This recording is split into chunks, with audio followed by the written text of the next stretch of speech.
La deuxième édition des rencontres Nyirarumaga se tient à Kigali depuis ce mardi jusqu'au jeudi 22 février courant. Après la première édition qui s'est déroulée à Paris en juin 2023, ces rencontres sont consacrées à la littérature africaine. Ces rencontres des littératures poétiques, théâtrales, narratives, voire argumentatives mettront un accent prononcé sur la 30e commémoration du génocide des Tutsis. Reportage de Patrick Nyirindandi.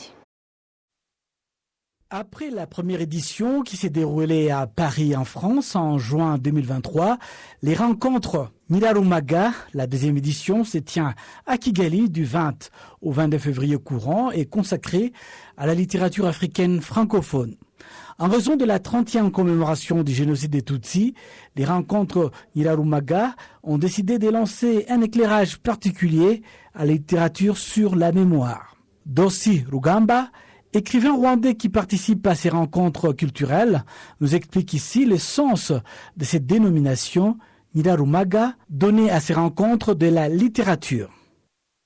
Qui est un pays de tradition. Les poètes y ont joué un rôle extrêmement important, continuent à le jouer d'ailleurs.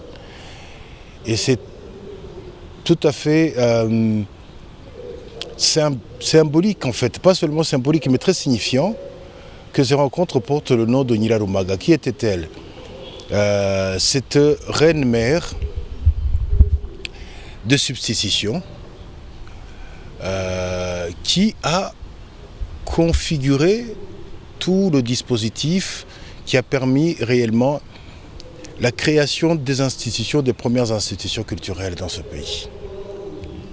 C'est elle qui a créé Nteko Y'Abasizi, que certains appellent la principauté des poètes, et qui a donné vraiment aux écrivains, aux poètes, une place unique dans les autres corporations de métiers au Rwanda, où il y avait le chef de poète qui le restait jusqu'à son décès. Ce qui a permis, c'est la première académie finalement de la langue rwandaise, qui permettait justement de penser cette langue, sa beauté, et qui nous ont laissé un patrimoine. Jusqu'à aujourd'hui, alors que Nyirarumaga est une poétesse qui date, c'est une reine-mère et en même temps une poétesse qui date du XVe siècle, ses poèmes ont traversé le temps et sont parvenus jusqu'à nous, grâce aux institutions qu'elle a mises en place.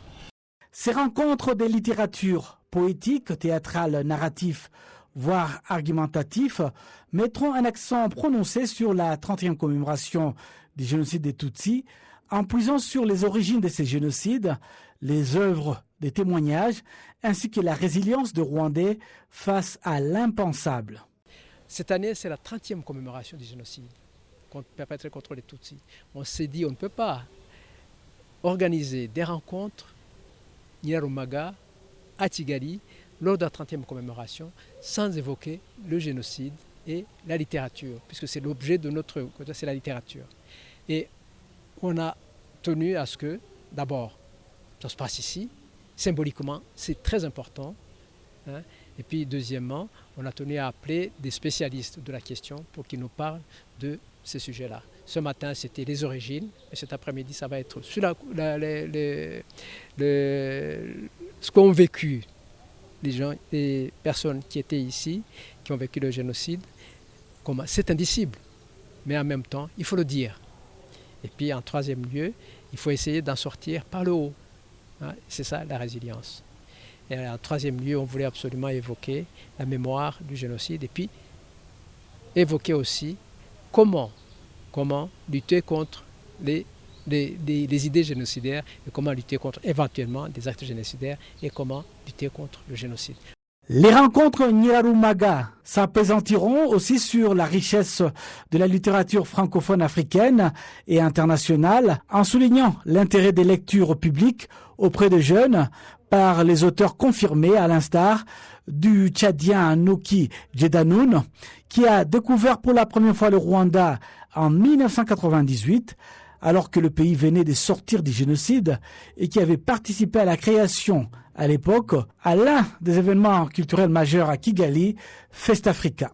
Il a loué les efforts entrepris par le Rwanda en 30 ans, qui est parti du chaos et pour devenir un modèle pour le continent africain en termes de la résilience de son propre peuple. C'est pour ça que je lance un appel aux autorités rwandaises, si elles m'écoutent. Je lance vraiment un appel aux autorités rwandaises pour que le Rwanda soit le pays invité d'honneur à N'Djamena en novembre 2024 pour montrer au-delà de la violence, la culture rwandaise, toutes ses beautés, ce pays avec son tourisme, son modèle économique, ces belles femmes aussi, il faut dire. Ces rencontres discuteront des conditions de création d'éditions, de la diffusion des œuvres, en particulier auprès des jeunes, par la lecture publique ainsi que par la promotion des écrivains francophones.